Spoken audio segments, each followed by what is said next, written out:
बर्फ के पानी रगड़त बोले के पानी रगड़त बोल रगड़त बोल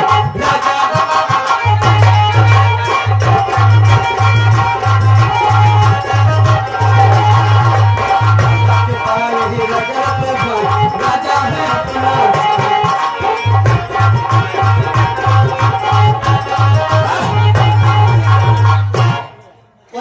नाम सत्यम इंटरप्राइजेज। अरे वाह, NA इंटरलॉकिंग कौन आ गया?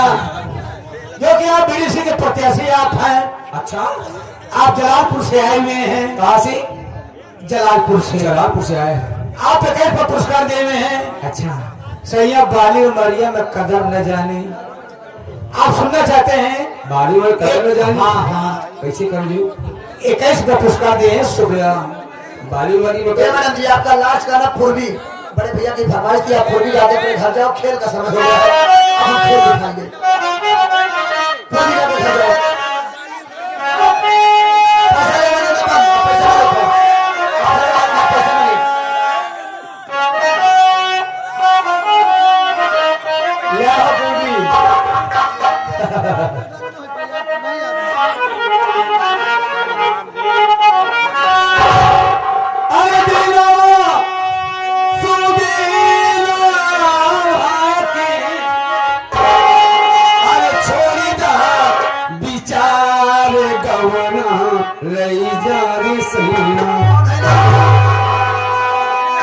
अरे कब तक रखी मोरे रजवी?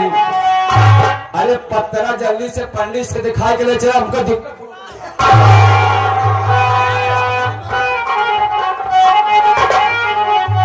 अरे की गवना जा रे सैया काहे? अरे पोरे पोरे भइले काचे रे गवना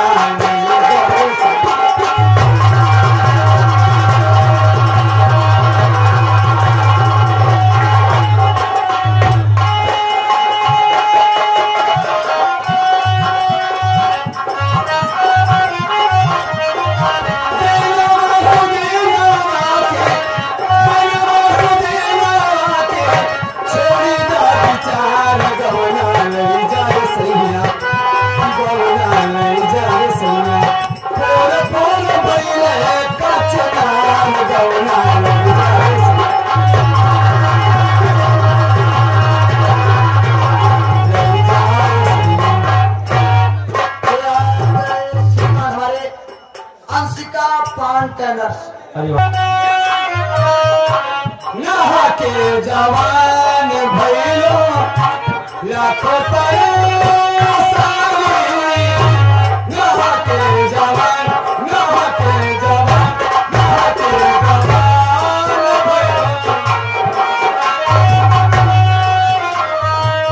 हर मोर हाथ भई के नहीं है के परानी नहीं है के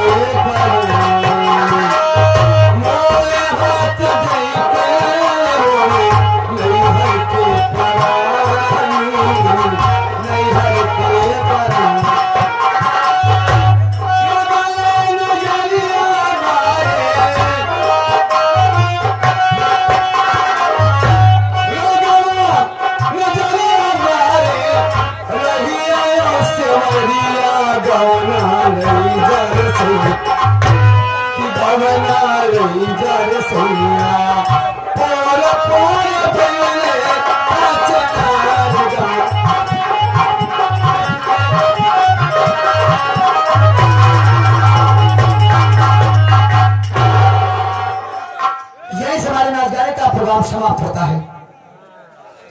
आइए आप लोगों को मैं चलता हूं अपनी संगीत की दुनिया में।